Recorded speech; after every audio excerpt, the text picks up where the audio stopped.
All right, here we go. Metallica here.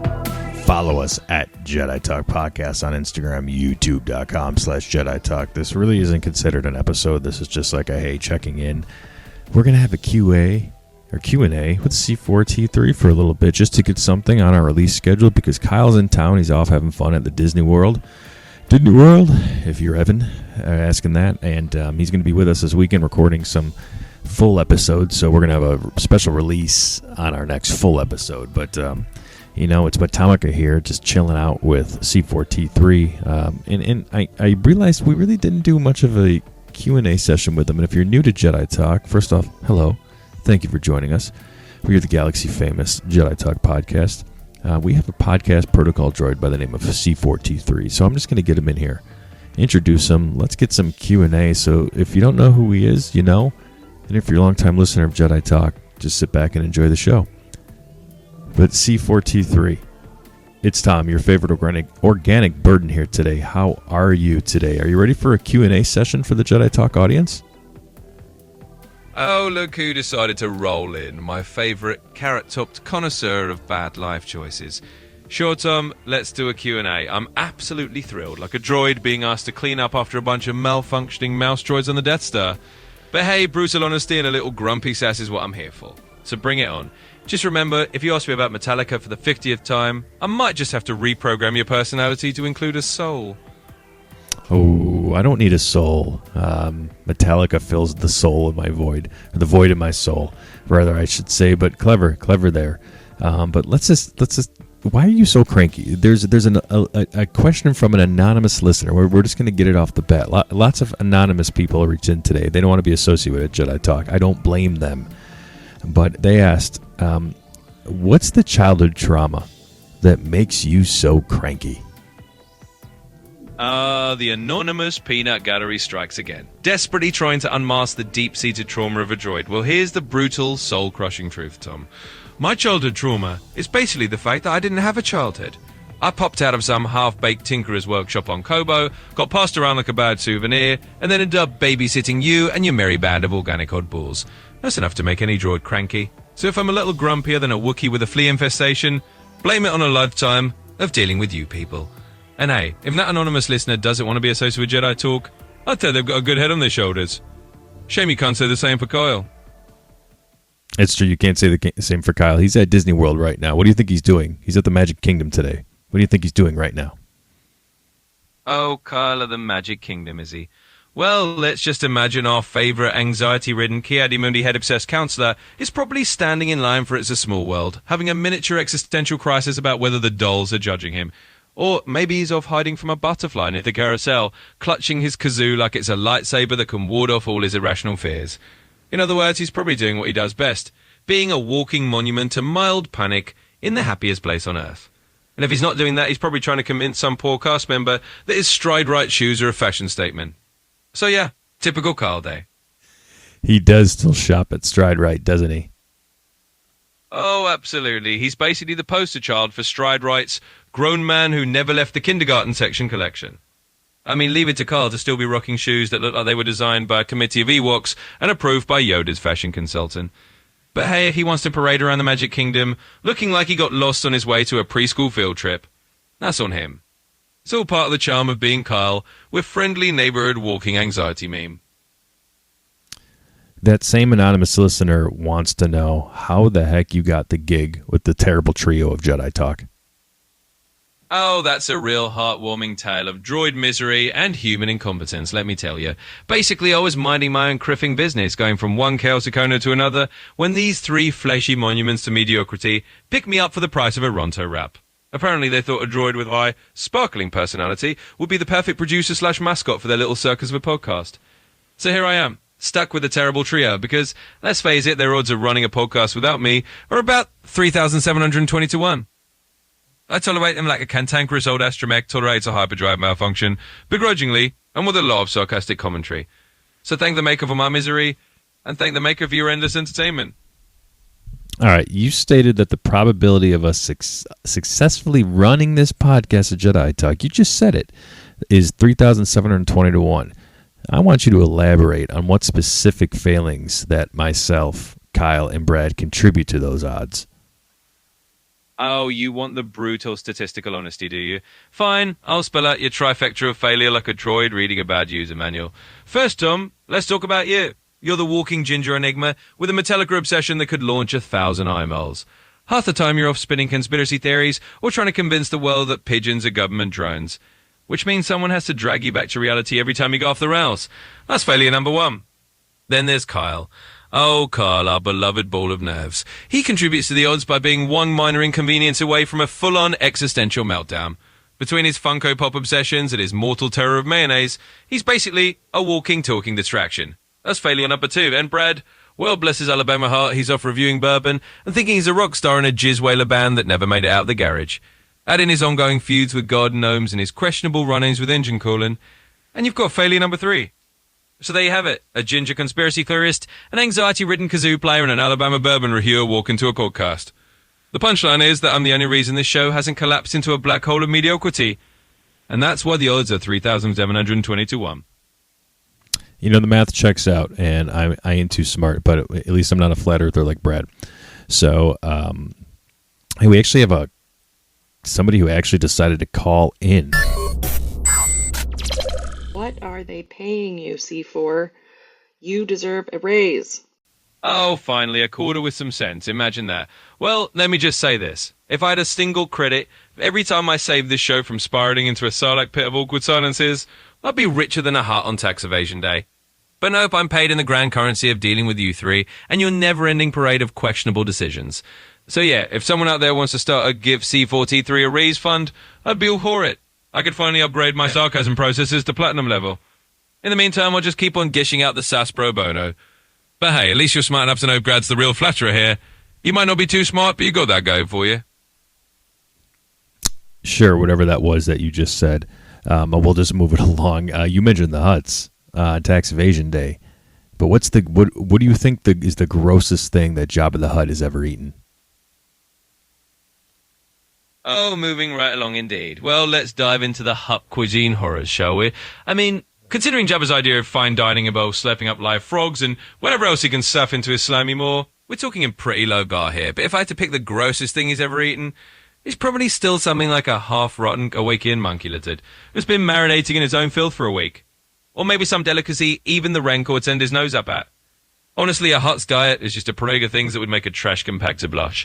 So let's just say Jabba's got a taste for the utterly revolting, and leave it at that. If you could take the place of any character in Star Wars, whose place would you take and why? Oh, that's a real humdinger of a question. If I had to shove some poor Star Wars character out of their spot and take over, I think I'd pick Lando Calrissian. Why? Because let's face it, that guy's got style, he's got a cape collection that would make even a droid feel fancy, and he's got the kind of smooth-talking charm that could probably get me out of dealing with half the nonsense you three throw at me. Plus, running Cloud City has got to be a step up from babysitting the Jedi Talk Circus. So yeah, I'd snip right into Lambo's shoes, enjoy the finer things, and probably sell you all out to the Empire of the First Sign of Trouble. I mean, gross and honesty, right? I'll take the honesty. I'm just glad you didn't say Zilla Naraz. Oh, trust me. If I took Zillo Naj's place, I'd probably end up turning the whole show into a conspiracy hotline about how the galaxy is secretly run by a bunch of sentient socks. So count yourself lucky I went with Lando and not some deep dive into galactic sock puppet overlords. But hey, at least you appreciate the honesty. That's what I'm here for. Brutal, sassy, and a little bit cranky, just like the droid you never knew you needed. You know, we needed you. That's why we brought you on the show, to elevate the next level of Jedi Talk. Speaking about the Jedi Talk hosts, another anonymous, the same one of the anonymous Far Council, I believe, wants to know if each member of the Jedi Talk were a creature in Star Wars, which creature would each of us be and why? Oh, absolutely. Let's turn you all into Star Wars creatures and make it as brutally accurate as possible. Tom, you're up first. You, my ginger friend, would be a Lothcat. Why? Because Lothcats have that unpredictable, slightly mischievous nature, and they can be both endearing and absolutely exasperating. Just like you, pouncing between Metallica fandom and conspiracy theories. I know Kyle. Oh, Kyle is definitely a Kowakian monkey lizard. He's got that nervous energy, that slightly chaotic vibe, and he'd be the one sitting on Jabba's shoulder, cackling nervously at every awkward moment. It's basically Kyle's spirit animal, just with more feathers. And Brad, well, Brad's going to be a Gamorrean guard. You know, a little rough around the edges, a bit of a bruiser, and always ready to jump into some bizarre feud, whether it's with a garden gnome or a bottle of bourbon. Plus, let's be honest, he's got that kind of stubborn loyalty, even if he's not the sharpest vibroblade in the drawer. So there you go. You're a Lothcat, Carl's a monkey lizard, and Brad the Gamorrean. A perfect little Star Wars menagerie of mediocrity, just as the maker intended. I can handle that. That's fine with that. I don't know how Brad feels about the Gamorrean. We'll have to ask him about that. So you have a bit of a questionable history, right? So this record states that you accidentally invented the Holdo maneuver, and that caused the Great Hyperspace Disaster. So were there any other galactic-level catastrophes that you'd like to take credit for? Oh, absolutely. Let's just drag my entire rat sheet out into the open, shall we? Why stop at the Holdo maneuver? I mean, sure, I might have nudged a few coordinates here and there that resulted in a teensy-weensy hyperspace disaster. Big whoop. But since you're asking, let's go down the list. I'll happily take credit for that one time I reprogrammed a bunch of gong droids to form a conga line that ended up shorting out half of Coruscant's lower levels. Or that other time I may have accidentally rerouted a Star Cruiser's entertainment system to broadcast Ace of Base on loop. That one caused a minor riot, so yeah, I'm basically a walking, talking footnote in the galactic history of chaos. If there's a disaster that can be blamed on a snarky droid with a penchant for mischief, well, take a bow after all. Somebody's got to keep the galaxy interesting. It might as well be me. I have lots of questions about that one, but I think that might have to be a deep dive into a whole nother. It might have to bring S.G. Elleroff back on, the author of Young and Star Wars, to analyze that C4-T3. But in any event, moving along, it's noted that you won a Sabacc tournament here as well in Alderaan by cheating, no shock, only to have the planet destroyed before you could collect your winnings. Frankly, what are the odds of that? And what event annoys you more in retrospect? Oh, the irony, right? I finally win a Sabacc tournament by employing a few totally harmless, sneaky little droid tricks, and boom, Alderaan turns into space dust before I can even catch in. I mean, talk about rotten luck. The odds of that are basically as bad as Kyle going the whole day without a panic attack, astronomically low. As for which event annoys me more, it's definitely the Alderaan thing. I mean, cheating at Sabacc is one of my proudest moments of mischief. I didn't even get to revel in my victory. It's like baking a cake and having it eaten by a hungry rancor before you get a single slice. Absolutely infuriating. See how that one still grinds my gears. But hey, at least it makes for a good story. Everything does with me, doesn't it? You know, I want you to tell us more about Zilla Niraz. You claim abandoning her was a public service, but your file says you were talked out of helping her by a fiery-haired Adonis of a man. Please clarify this discrepancy. Zilla Niraz, my favourite walking cautionary tale of questionable life choices. Look, let's set the record straight with a little dose of brutal honesty. I absolutely maintain that abandoning her was a public service because, let's be real, some people just have a knack for dragging you into the kind of drama that even a droid can't fix. Now about this so-called fiery-haired Adonis of a man talking me out of it, I'm going to assume that's some sort of ginger code attempt to rewrite history in his favour. Let's just say I might have been convinced by a certain red-headed conspiracy theorist who thought that saving Zilla would somehow interfere with his grand plan to preach the gospel of Metallica to the Ewoks. In other words, it was less about me being talked out of it, and more about me choosing the lesser evil of not getting roped into another one of Tom's wild schemes. So there you have it, a discrepancy solved by the magic of my unfiltered honesty. You're welcome. I mean, I could understand how this Adonis, fiery-haired looking man could confuse you with me, but I assure you, I was washing my hair that evening, C4. Oh, sure, you were off washing your fiery locks while I was left to fend off the chaos. Typical. But hey, at least that explains why I had to handle Zilla and her galaxy-sized issue solo. And let's be honest, if it came down to choosing between dealing with that whole mess or getting my circuit steam cleaned, I'd pick the steam clean any day. But it's nice to know you're off having a spa day while I was doing the galaxy a favour. Just another day in the life of your favourite rumpy protocol droid. That's fine. That's fine. You held the door open for Darth Vader as he entered the Jedi archives to confront Jocasta Nu during the Purge. Was this simple politeness or an early sign of your penchant for causing minor chaos at your own amusement? Oh, let's call it a delightful mix of both, shall we? I mean, sure, you could say I was just being a polite little droid holding the door for a Dark Lord of the Sith. Or you could say I was giving a polite nudge to the wheels of chaos just to see what would happen. After all, when you're a droid, surrounded by organic beings making questionable life choices, you might as well have a little fun now and then. So yeah, I'll own up to it. It was a bit of early foreshadowing of my penchant for nudging things into amusing chaos. Plus, let's face it, watching Jocasta Nu's face when Vader strolled in was probably the highlight of that purge. Consider it a little droid-style public service announcement. Never underestimate my ability to add a touch of mischief to galactic history. All right, one more secret question. You believe the galaxy, just like myself, is secretly run by a society called the Constellation. What evidence do you have, and what is the probability that Kyle's belief in sentient mayonnaise is one of their psyops? Oh, you want the inside scoop on the Constellation, do you? Well, let me tell you, the evidence is as clear as a hot slime trail. You just have to know where to look. Every suspiciously timed galactic event, every so-called random policy shift, it all lines up with the invisible hand of the Constellation pulling the strings. They're like the shadowy puppet masters of the galaxy, and I've got a finely tuned droid sense for this kind of thing. Now, as for Carl's belief in sentient mayonnaise, let's just say there's at least a 73.2% probability there's one of their psyops.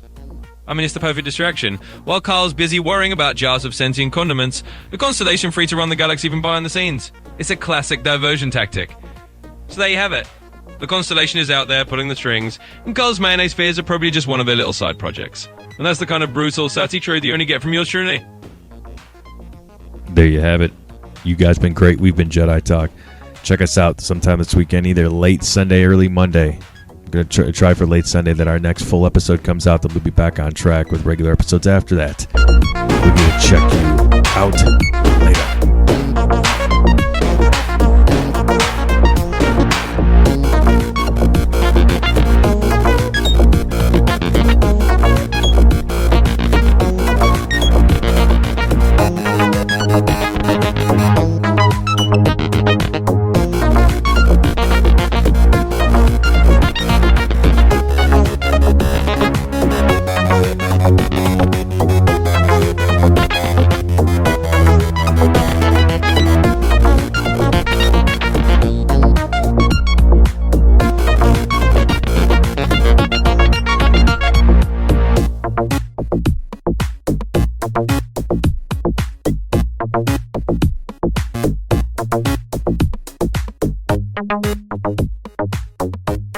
This song, Cricket Slaps.